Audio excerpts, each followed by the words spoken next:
啊！这小朋友穿着警察的制服，开着囡仔的七头警车来出勤，大家拢讲有够高水。南投县警察局中兴分局推出着交通安全的微电影，找小朋友来演警察，希望透过囡仔警察的演出，加深大家印象，达到宣导的效果。 囡仔扮警察，搁开世代警车出勤，来抓酒后开车上尾啊跋倒的民众。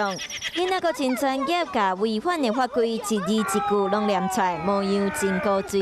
没有喝酒，没有。 酒后驾车将依道路交通管理处罚条例处罚或触犯刑法，移送法办哦。哪样呢？